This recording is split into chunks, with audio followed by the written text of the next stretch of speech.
Hi, Mitchell from CSOP Asset Management here.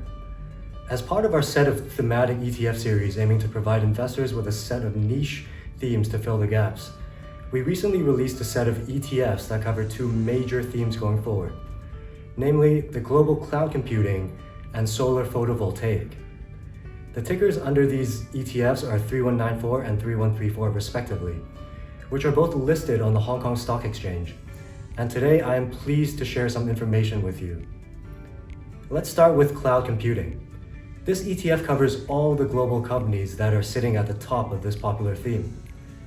We feel that in order to fully capture the essence of this fast-growing theme of cloud, the top global companies will enable you to sit at the heart of this story. These companies are ones that you would have already heard of, such as the usual tech giants like Amazon, Microsoft, Google, Adobe, Alibaba, and so on.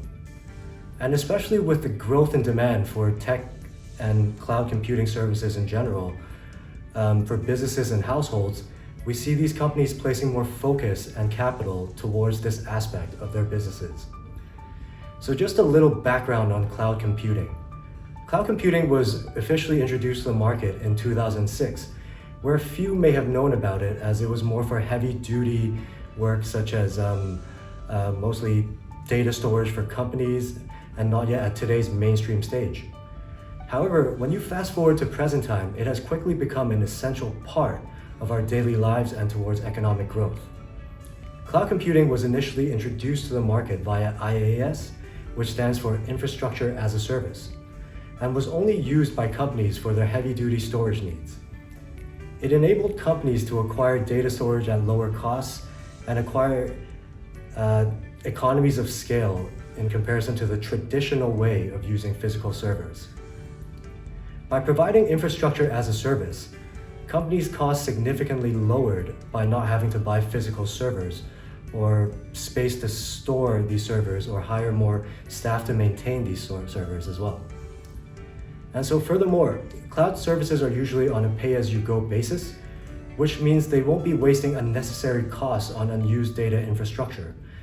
And therefore, it enables businesses to allocate capital more efficiently, which is why companies are quickly adopting cloud storage as the primary data storage option. As cloud computing evolved throughout the years, we have seen cloud services expand to offering solutions to mainstream businesses and consumers. By providing platform and software as service, also known as PaaS and SaaS, which stand for Platform as a Service and Software as a Service. Where we've seen tech giants such as Apple or Google place these directly in the hands of app developers and consumers through their iOS and Android ecosystems.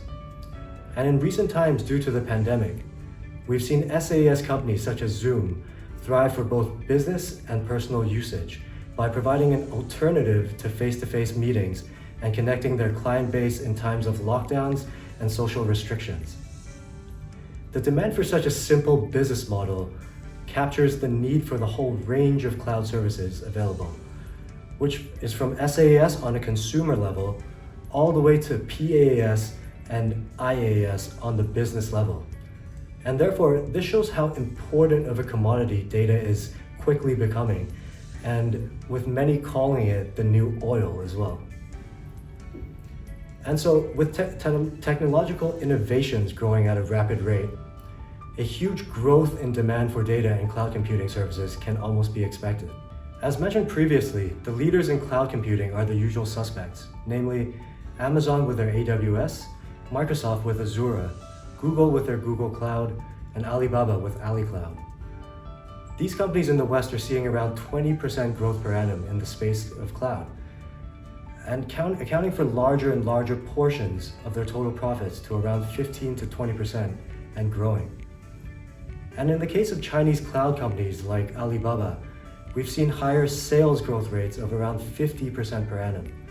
Therefore, 3194 allocates around 80% of the constituents to the mature US companies that have been early adopters in this service, and 20% into the high-growing and promising Chinese companies that will capitalize on the upcoming digitalization boom in China and as well as government policies and initiatives. 3194 is packed with all the leading drivers of global cloud computing. The constituents and index comprise of the 50 largest global companies by market capitalization in the space of cloud computing, and are reviewed on a quarterly basis to ensure that investors are always invested into the leading companies of this field. And so therefore, as the cloud theme further grows and matures, we can expect 3194 to ride along with it. Now on to our second theme of the series, which is on photovoltaic under the ticker 3134. So what is photovoltaic, many may ask? Photovoltaic is the conversion of light into electricity by using semiconducting materials. And so the simplest and most practical use would be by absorbing sunlight through solar panels and converting it into electricity that we can all use. This has started to take off and quickly becoming mainstream as there are more crackdowns on burning fossil fuels as an energy source, which has shown to be very damaging to the environment and quickly becoming unsustainable. Governments and companies are looking for the next new cost-effective and less damaging way of generating energy to feed their economic growth. And photovoltaic is rapidly popping up in these conversations, especially given its affordability compared to even just a decade ago or so.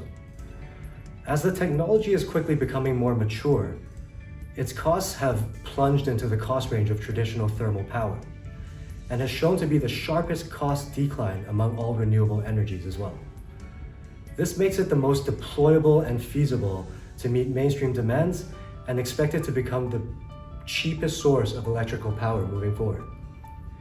Countries and governments are emphasizing more and more on environmental protection, with many setting a goal of achieving carbon neutrality within the next few decades or so. This is starting with Uruguay by 2030, 2045 for Sweden, 2050 for the major countries like the European Union, the US, Canada, UK, Japan, and so on. And in the case of China, 2060 is the goal. Carbon neutrality refers to eliminating carbon dioxide emissions altogether, which is a huge negative byproduct from fossil fuel burning. And sure enough, countries are allocating a lot more capital towards developing these technologies as national strategies, much like mainstream technology, where countries are racing towards becoming greener economies altogether.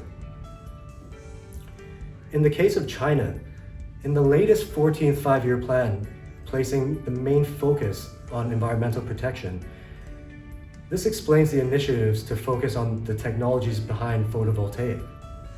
31 provinces and cities have formulated action plans for peaking carbon emissions in 2030, and vigorously developing new energy and green infrastructure as well.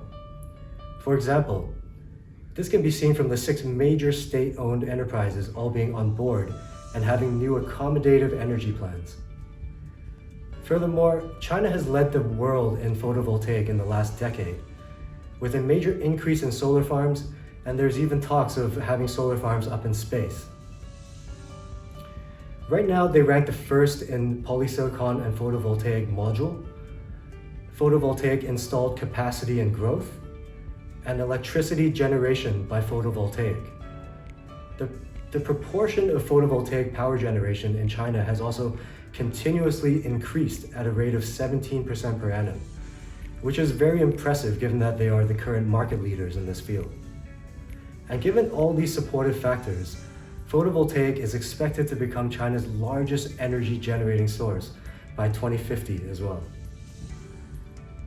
In terms of industries, the whole supply chain of photovoltaic is dominated by A-share companies, whether it is materials such as polysilicon, modules, or solar panels.